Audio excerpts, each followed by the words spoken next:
భారత జట్టుతో మ్యాచ్ అంటేనే ప్రత్యర్థి వణికిపోతున్న వేళ అందులోనూ గొంగడి త్రిష సూపర్ ఫామ్ లో ఉండగా స్కాట్లాండ్ పెద్ద సాహసమే చేసిందని చెప్పాలి.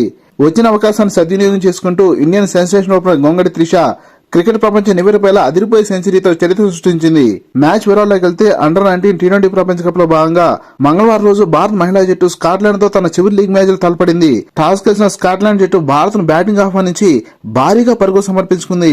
భారత ఓపెనర్స్ కమలిని మరియు త్రిష జోడీ ప్రత్యర్థి బౌలింగ్ ను తుత్తునీళ్లు చేశారు. ఎడాపెడా బౌండరీలు బాదిన ఈ జోడీ మొదటి వికెట్ కు 140 పరుగుల భాగస్వామ్యాన్ని నెలకొల్పారు. ముఖ్యంగా త్రిష 4 మరియు 6 తో హోరెత్తించింది. 42 బంతుల్లో 9 ఫోర్లతో 51 పరుగులు చేసిన ఇండియన్ ఓపెనర్ కమలిని ఇన్నింగ్స్ 14 ఓవర్ల పెవలింగ్ చేరింది. మరోపక్క గొంగడి త్రిష అజేయంగా కేవలం 59 బంతుల్లోనే 13 ఫోర్లు 4 సిక్స్లతో 110 పరుగుల సూపర్ సెంచరీ రాబట్టి ఈ టోర్నీ హిస్టరీలోనే సెంచరీ చేసిన ప్లేయర్ గా record నెలకొల్పింది. First down batter Sanika అజేయంగా 29 పరుగులు రాబట్టడంతో భారత జట్టు 20 ఓవర్లలో 1 వికెట్ కోల్పోయి 208 పరుగుల భారీ స్కోర్ నమోదు చేసింది. భారత జట్టుపై అసాధ్యమైన టార్గెట్ తో చేసింగ్ దిగిన స్కాట్లాండ్ జట్టు భారత బౌలర్ల మాయలో చిక్కుకుపోయి విలువెల్లాడింది.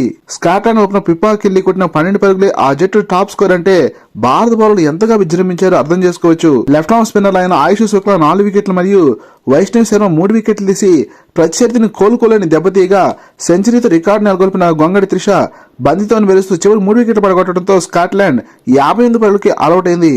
150 పరుగుల భారీ తేడాతో గెలిచిన భారత్ ఈ నెల 31వ తారీఖున సెమీఫైనల్ లో తలపడనుంది. ఆల్రౌండ్ పెర్ఫార్మెన్స్ తో అదరగొట్టిన Gongadi Trisha player of the match అవార్డును గెలుచుకుంది. లేటెస్ట్ క్రికెట్ అప్డేట్స్ కోసం వీడియో లైక్ చేసి ఛానల్ సబ్స్క్రైబ్ చేస్తాను ఆశిస్తున్నాం. Thank you for watching.